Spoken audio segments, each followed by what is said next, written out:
અહેમદાબાદ મિત્ર ન્યૂઝમાં આપનું સ્વાગત છે। મોરબી ખાતે જિલ્લા કલેક્ટર કચેરીએ આવેદનપત્ર રાજ્યના મુખ્યમંત્રીને સંબોધી વિવિધ જાહેર હિતના પ્રશ્નોને લઈ વિગતવાર આવેદનપત્ર પાઠવી તાત્કાલિક અને અસરકારક કાર્યવાહી કરવાની માંગ ઉઠાવવામાં આવી છે। આવેદનમાં સામાન્ય નાગરિકોને સીધી અસર કરતા પ્રશ્નોનું નિરાકરણ લાવવા સરકારને યોગ્ય પગલાં ભરવા અપીલ કરવામાં આવી છે। આવેદનમાં વિવિધ વહીવટી વિકાસલક્ષી અને જનસુવિધા સંબંધિત મુદ્દાઓનો ઉલ્લેખ કરીને સરકારનું ધ્યાન પણ દોરવામાં આવ્યું છે। રજૂઆતમાં જણાવાયું છે કે સમયસર યોગ્ય નિર્ણય લેવાથી હજારો નાગરિકોને રાહત મળશે તેમજ લોકહિતના પ્રશ્નોનું કાયમી સમાધાન શક્ય બનશે। આવેદનકર્તાઓએ સરકાર પ્રત્યે વિશ્વાસ વ્યક્ત કરતા જણાવ્યું કે રાજ્ય સરકાર પ્રજાના પ્રશ્નો પ્રત્યે સંવેદનશીલ છે અને રજૂ કરાયેલ મુદ્દાઓની ગંભીરતાથી નોંધ લઈ જરૂરી કાર્યવાહી કરશે। તેમણે જનહિતને પ્રાથમિકતા આપી સમસ્યાઓના વહેલા ઉકેલ માટે સકારાત્મક અભિગમ અપનાવવાની અપેક્ષા વ્યક્ત કરી છે। સ્થાનિક લોકોમાં પણ આ રજૂઆતને આવકાર મળ્યો છે। જનહિતના મુદ્દાઓને યોગ્ય મંચ સુધી પહોંચાડવાનો પ્રયાસ પ્રશંસનીય ગણાવી અનેક લોકોએ સરકાર દ્વારા હકારાત્મક નિર્ણય લેવામાં આવશે તેવી આશા વ્યક્ત કરી છે। અહેમદાબાદ મિત્ર ન્યૂઝ રિપોર્ટ આરિફ દિવાન સાથે કેમેરામેન મોહમ્મદ શાહમદાર, મોરબી। આજે જ્યારે આપણે મોરબી જિલ્લા આયોજિત ગૌરી ગાય માતાને બચાવવા માટેનું આપણે જ્યારે આવેદનપત્ર આપ્યું છે ત્યારે ખરેખર અમારી મોરબી જિલ્લાના તમામ સૌપ્રથમ તો ગૌ ભક્તોના ચરણોમાં પ્રણામ। ગાયને બચાવવાનો મેઇન પ્રશ્ન ગુજરાત રાજ્ય સહિત તમામ રાજ્યો ભારત દેશ સહિત બધાને આપણે સાથે મળી અને ગૌરી ગાય માને બચાવવા માટે એટલા માટે આજે અમે અહીંયા મોરબી સેવા સદનમાં કલેક્ટર સાહેબને આવેદનપત્ર આપવા આવ્યા છીએ સર્વે મોરબી જિલ્લાના ગૌ ભક્તો। તો ખરેખર આજે પ્રશ્ન એ વાતનો છે, દુઃખ સાથે કહેવું પડે છે કે આજ ગાય માતા કે જેને આપણે માત સ્વરૂપે સમજીએ છીએ, અમારા ભારત દેશમાં અમારી સંસ્કૃતિની અંદર 4 માં એ છે, એક માં ગૌરી ગાય માં, એને દરજ્જો આજ રાષ્ટ્ર માતા તરીકેનો રાષ્ટ્ર ગાય માતાનો દરજ્જો એટલા માટે આપવામાં આવે કારણ કે ગાય છે એ આપણા હિન્દુ ધર્મની માનવ માત્રનું જો મેઇન આર્થિક કેન્દ્ર હોય, કરોડરજ્જુ હોય તો મારી ગાય માતા છે। ગાય માતા બચશે તો રાષ્ટ્ર બચશે, ગાય બચશે તો આપણો પર્યાવરણ બચશે, ગાય બચશે તો રાષ્ટ્ર બચશે, ગાય બચશે તો આપણું આયુષ્ય બચશે, ગાય બચશે તો આપણું આરોગ્ય બચશે। માટે નંદ જશોદા આંગણે પધાર્યા ગૌ પ્રતિપાલ, સેવા કરવા ગાયની મારો કૃષ્ણમય ના ગોપાલ।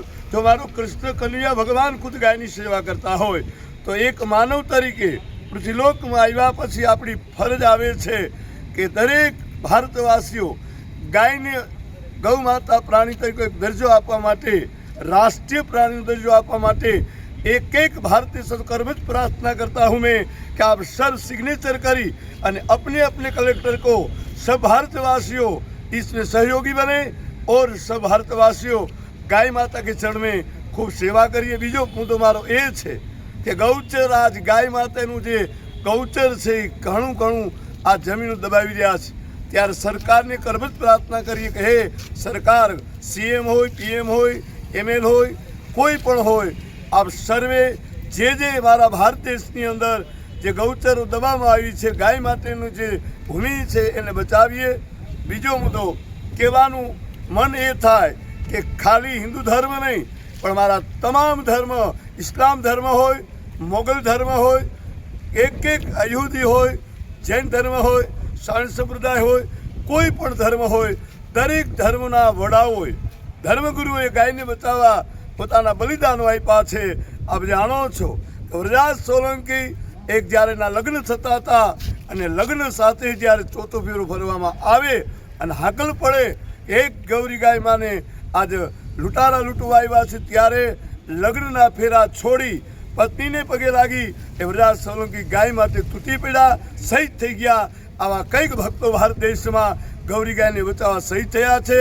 તો આવો એ અભિયાન છે, એવું અભિયાન મારું છે કે દરેક પત્રકાર ભાઈઓનું આભાર માનું છું, મીડિયાવાળાનો, કે આનો વિશેષ પ્રચાર થાય અને ગાય અમારી કેમ બચે।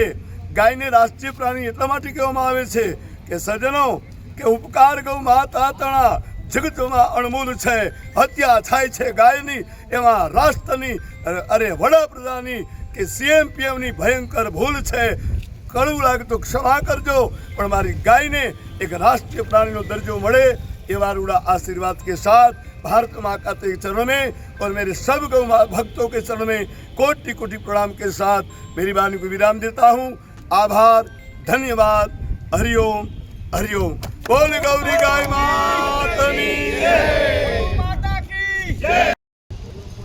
आदरणीय श्री कलेक्टर साहेब ने मोरबीना 1,84,00,000 લોકોએ પોતાની શ્રદ્ધા ગૌ માતાની રક્ષા માટે જે વિચારે છે એ પહોંચાડવાનો પ્રયત્ન કર્યો છે. સમગ્ર ભારત રાષ્ટ્રની અંદર આ પ્રક્રિયા આજરોજ થવા જઈ રહી છે. દરેક જિલ્લા સેન્ટરે સમગ્ર ભારતમાં આ પ્રક્રિયા થશે.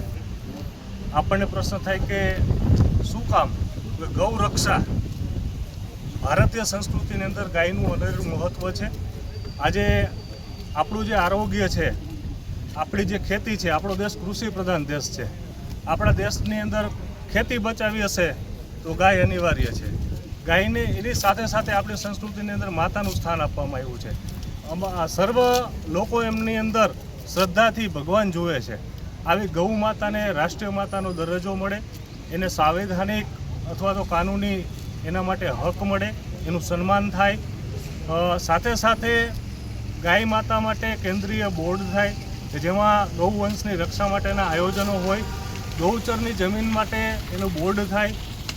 ભારતની અંદર જો આપણે ખેતી બચાવી હશે તો ગાય બચાવી છે ને અનિવાર્ય છે.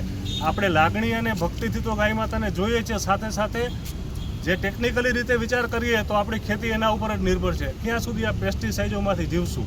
આમાંથી બહાર નીકળવું હશે તો ગૌ માતા એ આપણા માટે અનિવાર્ય છે. અને એને આવી રીતના જો જોવામાં આવશે તો સમગ્ર ભારતનું, સમગ્ર રાષ્ટ્રનું કલ્યાણ થશે, સમગ્ર વિશ્વનું કલ્યાણ થશે.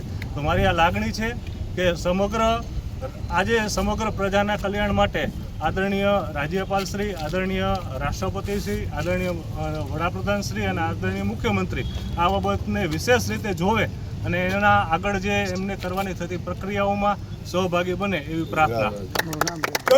અહેમદાબાદ મિત્ર ન્યૂઝની યુટ્યુબ ચેનલને સબસ્ક્રાઇબ કરો અને બેલ આઇકોન જરૂરથી દબાવો, જેથી દરેક મહત્ત્વના વિડીયોની નોટિફિકેશન તમને મળતી રહે.